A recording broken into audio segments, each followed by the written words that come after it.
Hello student, विभिन्न classes exam में आप लोगों का स्वागत है। आज हम कक्षा 10 के त्रिकोणमिति के कुछ अनुप्रयोग यानी ऊंचाई और दूरी के बारे में कुछ सवाल लेके आए हैं और बहुत ही इंपॉर्टेंट चैप्टर है, बहुत ही आसान चैप्टर है।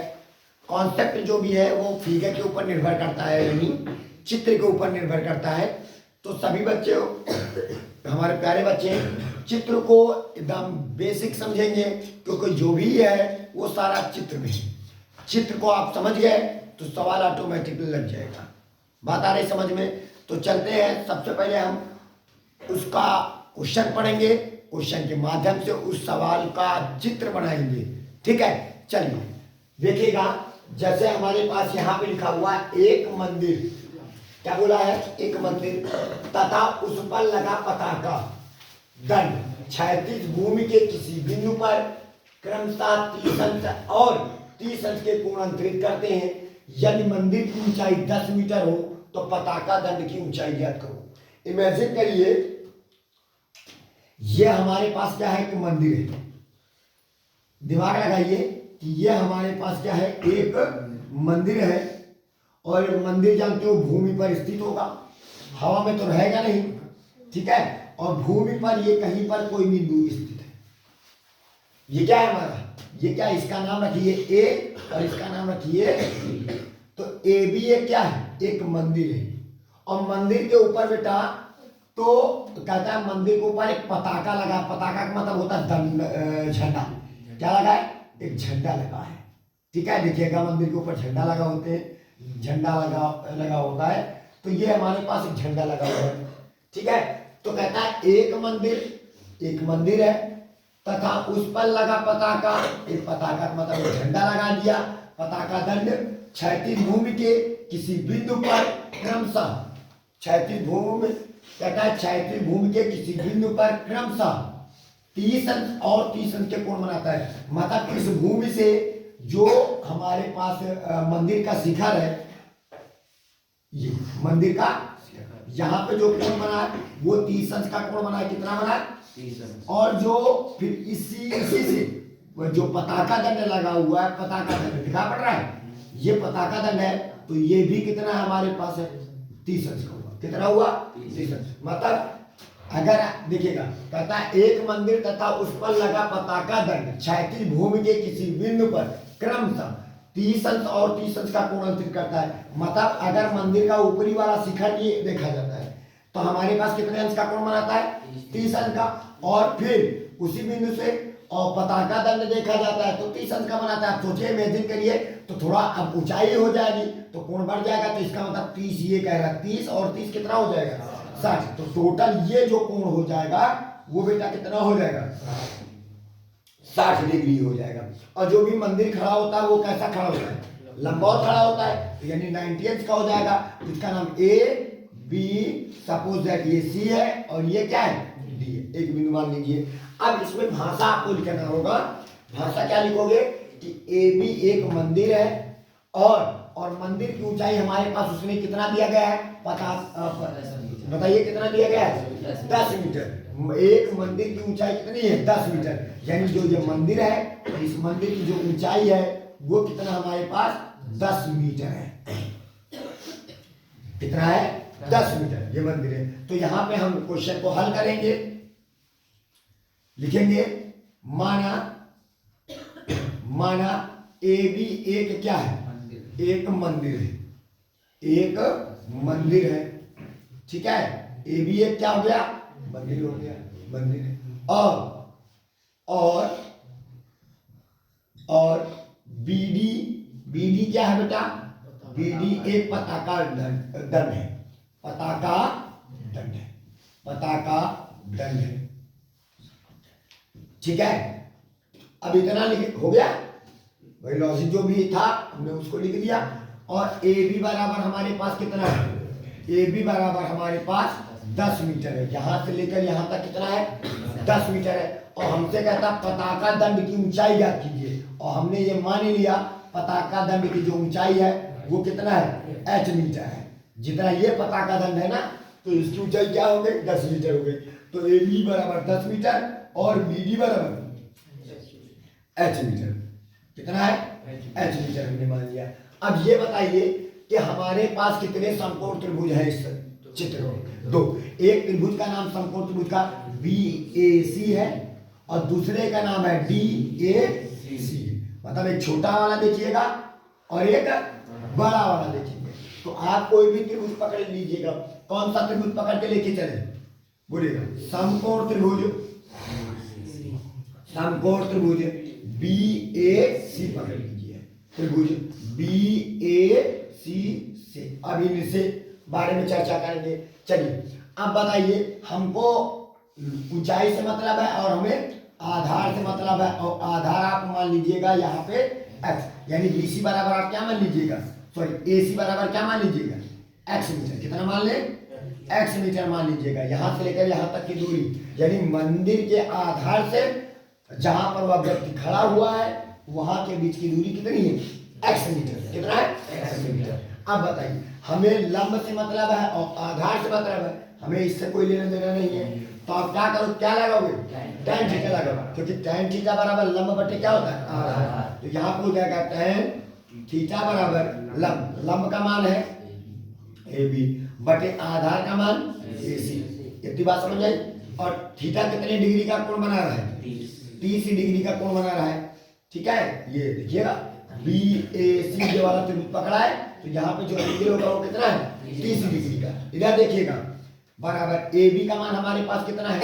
10 मीटर है। कितना है? 10 मीटर। और AC का मान कितना है? x मीटर है। हो गया? मीटर से मीटर कैंसिल हो जाएगा। अब tan 30 का मान कितना होता है? 1/√3 होता है, बराबर कितना हो जाएगा? 10/x। यक्ष का नाम और ये चला जाएगा उनके पास, तो यक्ष बराबर कितना आ गया? 10/√3 क्या हो जाएगा? मीटर। हो गया? तो ये किसका मान निकल के आया बेटा? ये यक्ष का मान। यक्ष बेटा का है? यक्ष A से लेके C के बीच की दूरी। अब हम, लेकिन हमें निकालना क्या? हमें पताका दंड की ऊंचाई ज्ञात करनी है। ठीक है, अब क्या करोगे? अब आपको करना है, अब बड़ा वाला त्रिभुज पकड़ेंगे। इधर देखिएगा, अब बड़ा वाला त्रिभुज पकड़ेंगे BAC। अब कैसा त्रिभुज है वो? समकोण त्रिभुज है। तो समकोण त्रिभुज क्या नाम है इसका? BAC। अब इसको पकड़ना, तो यहाँ पे देखिएगा समकोण त्रिभुज DAC से। अब देखिएगा ये पूरा लंब है, ये क्या है? आधार। और जो कोण बन रहा है ये कितना बन रहा है? 60 डिग्री, यानी 60 डिग्री का बन रहा है। देखिएगा DAC ये पकड़ा है ना पूरा बड़ा वाला, तो ये 30 ये 30 कितना हो गया? 60। तो यहाँ पे भाई हमें लंब से मतलब है और हमें आधार से मतलब है, तो यहाँ पे क्या लगाओगे? tan थीटा बराबर, क्योंकि लंब और आधार किसमें होते हैं? tan थीटा में। तो tan थीटा बराबर लंब बटे आधार। लंब का मान है AD और बटे और आधार का मान AC। तो यहाँ पे थीटा का मान कितना रखोगे? 60 बराबर। AD का मान क्या है? A से लेके D तक, यहाँ से लेके यहाँ तक 10 है, 10 से लेके यहाँ तक x है। तो 10 प्लस का कितना हो जाएगा? बटे AC का मान कितना है? AC का मान tan 60 का मान कितना होता है? √3 बराबर, इधर हो जाएगा 10 प्लस का h बटे x का मान 10 √ कितना हो जाएगा? इसको बना दीजिएगा, समीकरण नंबर 1 बना देंगे, ताकि यहाँ पे लिख दें कि समीकरण कहाँ से? इससे हमने x का मान उठा के रखा है। कोई दिक्कत? अब देखिएगा, इसको उठा के इधर कर देंगे तो हमारे पास हो जाएगा, ये जाएगा इनसे गुणा हो जाएगा, यानी 10 √3 गुणे √3 बराबर कितना हो जाएगा? 10 प्लस का h हो जाएगा। अब बताइए, √3 को √3 से गुणा करेंगे तो हमारे पास हो जाएगा 3, और ये प्लस में था, इधर उठ के आ जाएगा माइनस में, बराबर क्या हुआ? h। तो 10 टाइम 30 में 10 निकल गए, तो h बराबर कितना आ गया? 20 क्या? मीटर है, क्योंकि हमने मीटर माना है। तो बताइए पताका दंड की ऊंचाई कितनी निकल के आई? 20। पताका दंड की ऊंचाई, पताका दंड की ऊंचाई तो हमारे पास कितना आ गए? 20 मीटर आ गया। कितना आ गया? 20 मीटर। यही हो जाएगा आपका आंसर। बात आ रही समझ में? ठीक है, सभी बच्चों को समझ आ गया। चलिए अब हम चलते हैं अगले क्वेश्चन में। चलिए आप इस क्वेश्चन को जरा ध्यान देते हैं। इस क्वेश्चन में क्या कह रहा है? कहता है क्षैतिज तल पर, कोई क्षैतिज तल पर एक मीनार की परछाई कामा सूर्य का उन्नयन कोण 60 अंश से बदलकर 30 अंश होने पर 60 मीटर बढ़ जाती है। मीनार की ऊंचाई ज्ञात कीजिए। ये लॉजिक आपको समझना होगा कि ये लॉजिक कह क्या रहा है। समझना पहले क्या कहता है। एक मीनार है, इमेजिन करिए ये हमारे पास क्या है कि मीनार है और ये मीनार यहाँ पर ये क्या है भूमि, और भूमि तो है, भूमि तो है। इधर ध्यान दीजिएगा, ये जो मान लीजिएगा ये हमारे पास यहाँ पे इधर क्या लगा है सूर्य, ये क्या है हमारे पास, ये सूर्य है, हो गया।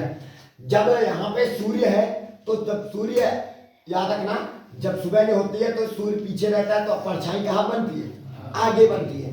तो ये जो मीनार है और ये मीनार की परछाई का भूमि पर इस बिंदु तक बनी। कहाँ तक बनी, इस बिंदु तक बनी। जब इस बिंदु तक बनी तो इस बिंदु से खड़े होकर मीनार के शिखर को देखा गया तो उस समय उसका उन्नयन कोण क्या था, 60 अंश। कितना था, 60 अंश था। और कोई मीनार जो भी खड़ा होगा वो कैसा खड़ा होगा, लंबवत खड़ा होगा, 90 अंश का कोण बनाएगा।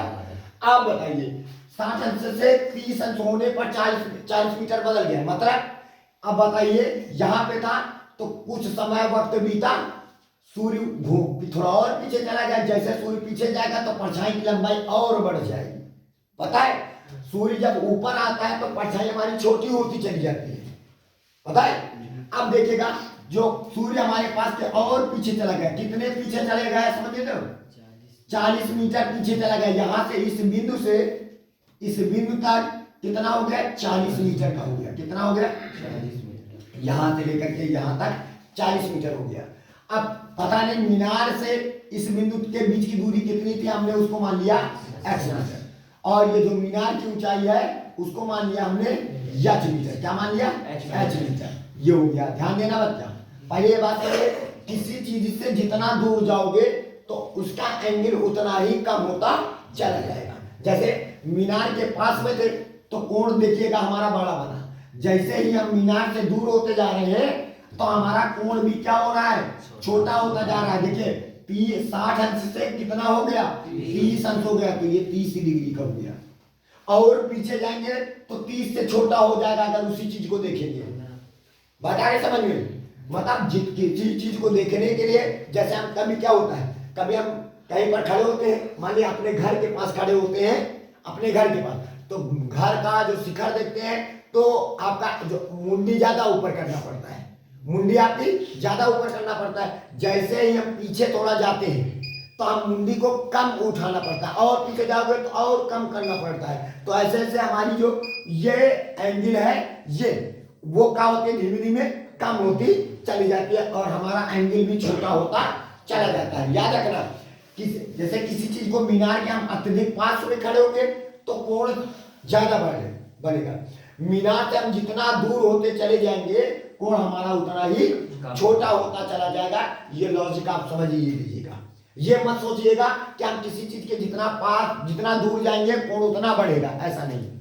हम किसी चीज के जितना दूर जाएंगे कोण उतना ही छोटा होता चला जाएगा, और जितना पास जाएंगे कोण उतना ही बड़ा होता चला जाएगा। क्योंकि मुंडी, जैसे आप जाइए मीनार के पास जाइए, यानी जैसे दूर संचार होता है, जो टावर लगे होते हैं, टावर के अत्यधिक पास जाओगे, मान लीजिए टावर के नीचे पहुंच गए, तो आप अपनी मुंडी को कैसे करोगे, ऊपर करोगे। तो ऊपर करोगे तो आपने कितने डिग्री का कोण बनाया, 90 डिग्री का, क्योंकि आपने मुंडी सीधा ऊपर गई, लगभग ऊर्ध्वाधर गई, तो आपका कितने अंश का कोण बना, 90 अंश का। थोड़ा पीछे हो जाइए, बहुत थोड़ा पीछे हो जाइए और देखिएगा तो आपका, अब ऐसे देखोगे मैं लगभग 70 अंश का कोण बनाए, और पीछे जाओगे तो आपका 60 अंश का हो जाएगा, और पीछे जाओगे तो 50 अंश का। ऐसे ही जितना मीनार से दूर होते चले जाओगे आपका कोण कम होता चला जाएगा। बात आ रही समझ में। इमेजिन करिए कि हम ये एक मीनार है और यहाँ पे हम खड़े हैं, यहाँ पे क्या है, खड़े हैं। अब सोचिए जब यहाँ पे खड़े होगे तो अपना सर ज्यादा ऊपर करना पड़ेगा, तो जब सर ऊपर करना पड़ेगा तो कोण भी ज्यादा बनेगा।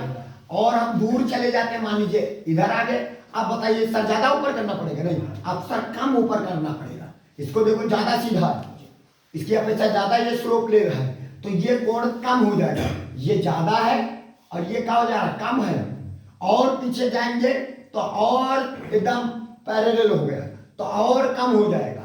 मतलब मीनार के जितना पास रहेंगे कोण उतना ही बड़ा होता जाएगा, और जितना दूर होते ही चले जाएंगे कोण उतना ही छोटा होता चला जाएगा। ये आप दिमाग में डाल लीजिएगा बेटा, ठीक है। तो ये हो गया। चलिए, तो चित्र आपको समझ में आ गया होगा कि हमारे पास 60 अंश से कितना हो गया, 30 अंश। अब ये मत सोचिएगा 60 अंश से आगे बढ़ा दीजिए। अगर ये बोलता 60 अंश से 80 अंश हो गया तो इसका मतलब हम कहाँ बढ़ते, परछाई हम आगे बढ़ाते। लेकिन 60 अंश से 30 अंश हो गया तो इसका मतलब हम पीछे जाएंगे। और कितने पीछे चले गए, 40 मीटर पीछे चले गए। कितना पीछे चले गए, 40 मीटर। अभी या तो इमेजिन करिए कि सूर्य हमारे पास एकदम मीनार के पास में था। कहाँ था, मीनार के पास। तब उस समय जो परछाई की लंबाई थी, ये परछाई की लंबाई है, उस समय परछाई की जो लंबाई थी वो x मीटर था। सूर्य थोड़ा और दूर चला गया, जब दूर चला गया तो परछाई की लंबाई बढ़ जाएगी। जैसे हमारी जो परछाई है, जैसे हमारा बल्ब जल रहा है तो परछाई की लंबाई हमारे पास देखिएगा यहाँ से लेकर यहाँ तक है। जैसे जैसे हम दूर होते चले जाएंगे, दूर होते चले जाएंगे तो हमारी परछाई की लंबाई भी क्या होती चली जाएगी, बढ़ती चली जाएगी। मतलब अगर हम जहां पर हमारा प्रकाश स्तंभ है, जो प्रकाश दे रहा है, अगर उस प्रकाश से क्या बेटा, यदि उस प्रकाश से देखिएगा हमारा प्रकाश दे रहा है, हम उसी के जस्ट नीचे करें तो हमारी परछाई की लंबाई देखिएगा बहुत ही छोटी है। जैसे जैसे इससे हम दूर होते जाएंगे तो हमारी परछाई की लंबाई भी क्या होती चली जाएगी, बढ़ती जाएगी। बता रहे समझ में। चलिए, तो सबसे पहले हमारे पास इसका नामकरण लिखेंगे।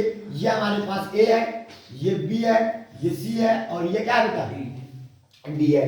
अब बताइए ये सी डी क्या है, हमारे पास एक मीनार है। भाषा लिखना पड़ेगा ना, सी डी एक क्या है बेटा, सी डी एक मीनार है। सी डी एक मीनार है, सबको लॉजिक समझ में आया। सी डी एक मीनार है, और बीसी क्या है, बीसी मीनार की परछाई है। बीसी मीनार की क्या है, मीनार की परछाई है। बीसी मीनार की परछाई है। हो गया, नहीं समझ आया। और अब मीनार की परछाई बीसी से होकर अब कहां तक पहुंच गया, 40 मीटर बढ़ गया। अब चाहे आगे लिखो या ना लिखो, बस इतना लिखना होगा कि सीडी एक मीनार है और बीसी मीनार की परछाई है। ठीक है, अब पूरी मापे लिख डालो। माना ये सी से लेकर डी तक, सी डी बराबर हमारे पास क्या है, एच मीटर है। क्या है, एच मीटर। हो गया। और बीसी बराबर हमारे पास क्या है, एक्स मीटर है। बीसी बराबर क्या है, एक्स मीटर है।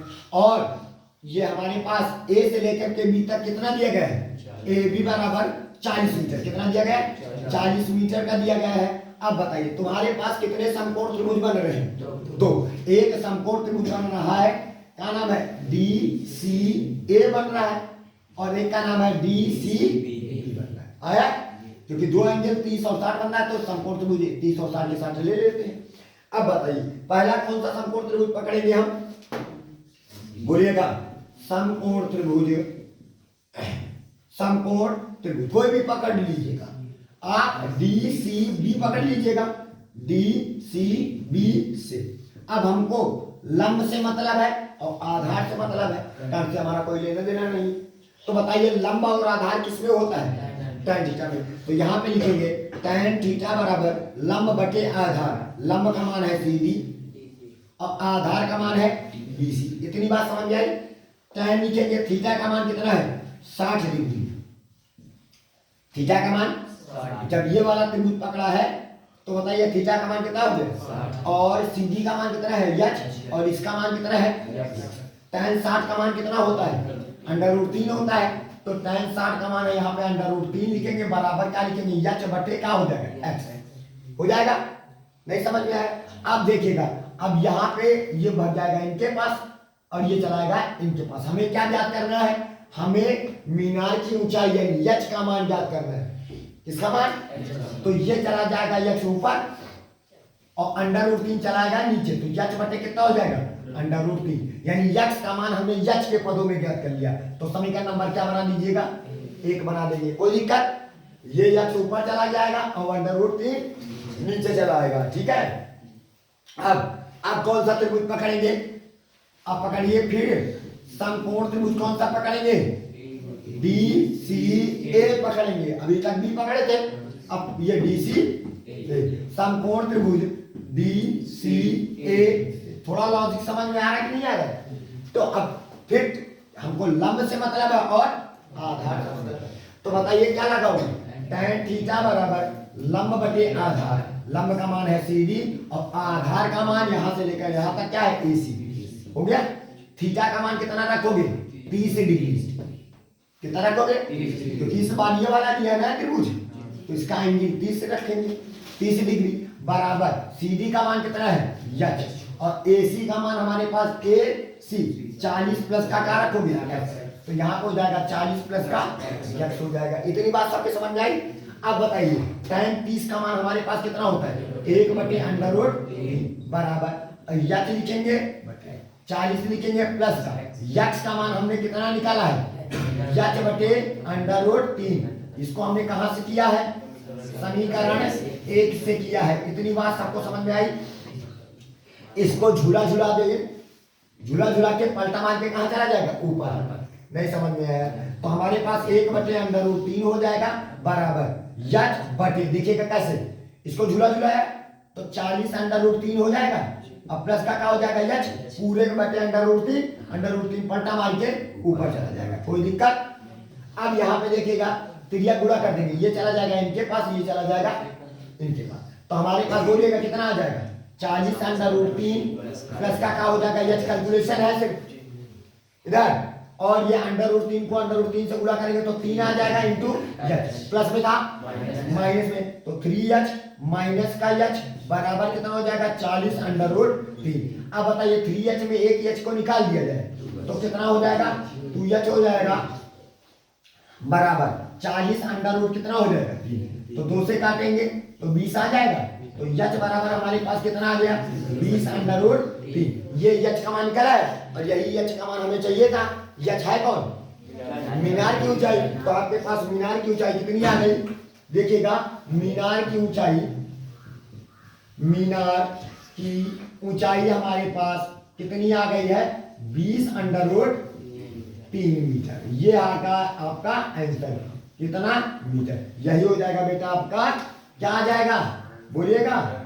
यही आपका आंसर आ जाएगा। ये आपका कंप्लीट आंसर हो जाएगा। ठीक है, चलिए अगले क्वेश्चन में चलते हैं। अगले क्वेश्चन में क्या कहता है?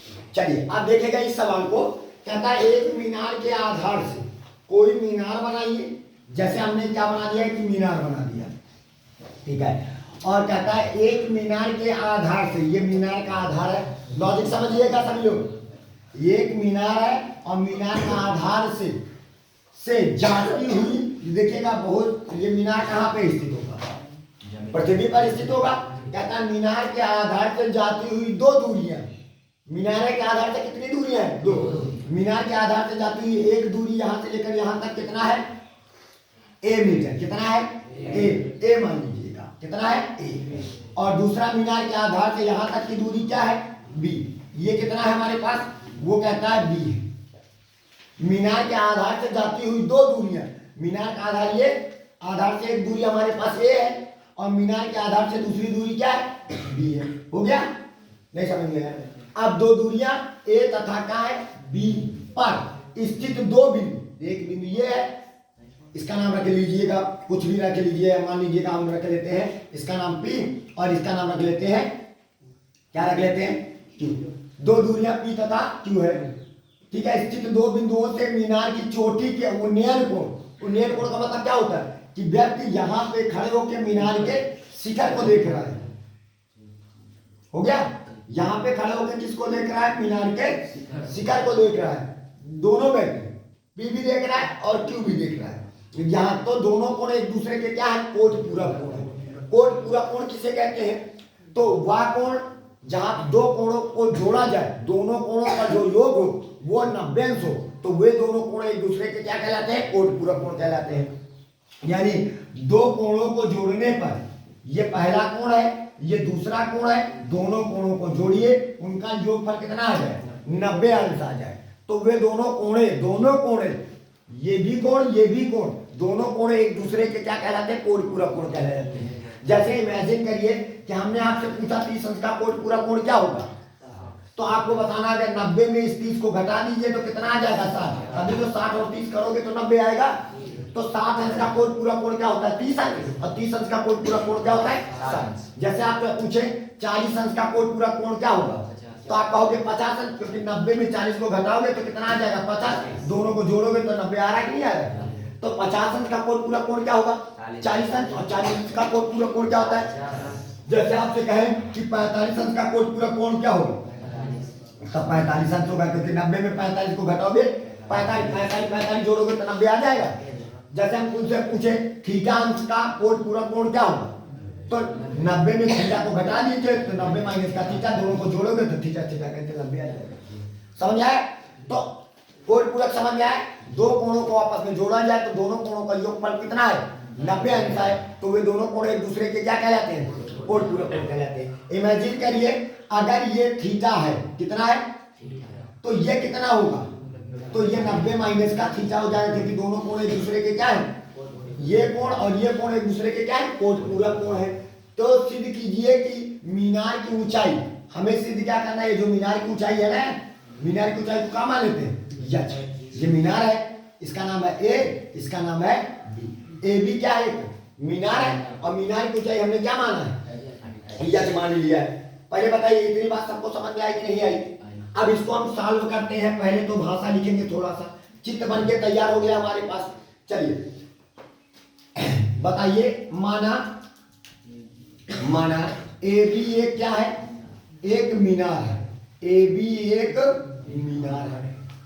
इतनी बात सबके समझ में आई। ए बी क्या है, एक मीनार है ही नहीं है, और ए बी बराबर हमारे पास क्या है यच मीटर है, कितना है, और मीनार के आधार से जाती हुई दो दूरियां ए और ये क्या है यहां तक बी है, ठीक है। यानी आप यहां पर कह रहे हो कि ए का नाम है ए क्यू बराबर कितना है, ए क्यू बराबर ए, और ए से लेके पी तक बराबर क्या हो जाएगा ए पी, बराबर कितना हो जाएगा बी। नहीं समझ में आया, बात आई समझ में, नहीं समझ में आया, कितना है मीनार की ऊंचाई यच आप कह लीजिएगा। अब काहे में है ये नहीं पता है, क्योंकि मात्रा के बाद में रख लेंगे, क्योंकि यहाँ पे मीटर में दिया है। पहले बताइए इतनी बात समझ आई। अब बताइए हमारे पास कितने समकोण त्रिभुज हैं, दो समकोण त्रिभुज है। तो कोई भी आप समकोण त्रिभुज पकड़ लीजिए, तो चाहे तो आप क्या नाम है बी ए क्यू पकड़ लीजिए। समकोण त्रिभुज कौन सा पकड़ेंगे, कोई भी पकड़ लीजिए, समकोण त्रिभुज का नाम है बी ए क्यू से, चाहे बी ए क्यू पकड़े और चाहे बी ए पी पकड़े, कुछ भी पकड़े, मान लीजिए पी पकड़ लीजिए, हो गया। अब बताइए तो tan थीटा एंगल क्या बन रहा है थीटा बन रहा है, तो यहाँ पे क्या रखोगे ठीक है, tan थीटा बराबर लंब बटे आधार। तो लंब का मान क्या है ए बी, और बटे आधार का मान क्या है ए पी। नहीं समझ में आया क्या, हो गया। अब इसके बाद इधर आ जाइए, चलिए ये हो जाएगा। अब बताइए इधर आगे देखते हैं, तो यहाँ पे हो जाएगा tan थीटा बराबर ए बी का मान कितना है यच, और बटे और ए पी का मान कितना है हमारे पास पी, ओ सॉरी बी। ए से लेके पी तक की लंबाई कितनी है ये बी हो जाएगा। इतनी बात सबको समझ में आई कि नहीं आई। तो ये बन गया समीकरण नंबर 1 बन गया, कोई दिक्कत। अब इसके बाद अब कौन सा त्रिभुज पकड़ा जाएगा, आप बोलिएगा। अब समकोण त्रिभुज कौन सा पकड़ेंगे बी ए क्यू से, इधर देखिएगा कौन सा पकड़ेंगे समकोण त्रिभुज, समकोण त्रिभुज का नाम है बी ए क्यू से। अब इसको पकड़ेंगे, तो अब बताइए हमको लंब से मतलब है और आधार से लेना देना है, तो बताइए तो कौन सा लगाओगे tan। तो यहाँ पे लिखेंगे tan, और थीटा की जगह पर कितना रखोगे, तो यहाँ पे हो जाएगा 90 माइनस का क्या हो जाएगा थीटा, बराबर लंब का मान ए बी और बटे आधार का मान कितना है ए क्यू, कितना है ए क्यू, ये हो जाएगा। tan 90 माइनस थीटा बराबर क्या होता है cot थीटा, क्या होता है, और ए बी का मान हमारे पास कितना है यच, ए बी का मान, और ए क्यू का मान हमारे पास कितना है ए। अब बताइए cot थीटा बराबर क्या होता है 1/tan थीटा होता है कि नहीं, cot थीटा बराबर 1/tan थीटा बराबर यच अपॉन ए। नहीं समझ में आया, ऐसा इस वजह से किया क्योंकि हम tan थीटा का मान निकाल चुके हैं, यह अपान क्या है b। तो अब बताइए 1 अपान tan थीटा की जगह पर क्या रखोगे, यच अपान b। b कहाँ चला जाएगा, ऊपर, ये आ गया b का नाम b। समझ गए, tan थीटा बराबर क्या रखोगे, यच अपान b। तो यच अपान b, b पलटा मार के ऊपर चला जाएगा, b का नाम b। इधर हो जाएगा यच अपान क्या हो जाएगा, ये चला जाएगा इनके पास, ये चला जाएगा इनके पास, तो यच गुणे यच, यच स्क्वायर, और यहाँ पे हो जाएगा ए बी, स्क्वायर हटा अंडर रूट लग गया, तो यच बराबर क्या हो जाएगा, अंडर रूट क्या हो जाएगा बेटा, ए बी हो जाएगा। यही बात हमें सिद्ध करनी थी, मीनार की ऊंचाई अंडर रूट ए बी है। एक बात सिद्ध हो गई। कहता है आगे सुनिएगा, एक बात तो हमारे पास ये सिद्ध हो गई, ये सिद्ध कर दिया। कहता है यदि, अब आगे हमारी बात सुनिए, कहता है यदि ए बराबर कितना है, ए बराबर 18 और 18 क्या मीटर, 18 मीटर, और बी बराबर हमारे पास कितना है 32 मीटर, तो मीनार की ऊंचाई ज्ञात कीजिए। तो मीनार की ऊंचाई ज्ञात करेंगे, रखने पर आओ रखते हैं, चलिए रखते हैं। तो यहाँ पे कैसे रखेंगे, यच लिखा जाएगा, अंडर रूट लगाएंगे, ए की जगह पर 18 और बी की जगह पर 32, दोनों को, और यहाँ पे मीटर गुणे मीटर क्या हो जाएगा, मीटर स्क्वायर, अंडर रूट के अंदर रखिए। मीटर स्क्वायर का वर्गमूल क्या होता है, मीटर। तो यहाँ पे लिखेगा यच बराबर, दोनों को गुणा कर, 18 का 18 दूनी 36, 36 की 6 हासिल आया 3, और 18 3 54, 54 और 3 57, तो ये हो जाएगा। और ये मीटर स्क्वायर का वर्गमूल क्या हो जाएगा, मीटर, और ये अंडर रूट ऐसे लगा रहेगा, कोई दिक्कत। तो यच बराबर बताइए 576 का वर्गमूल क्या होता है, 24। 576 का वर्गमूल क्या होता है, 24। तो यहाँ पे हो जाएगा बेटा 24 मीटर हो जाएगा, यही मीनार की ऊंचाई है। बात आ रही समझ में, ठीक है। तो उम्मीद है आप लोगों को ये सारा सवाल कॉन्सेप्ट में समझ में आया होगा। तो आज के लिए इतना ही, इसी के साथ जय हिंद जय भारत।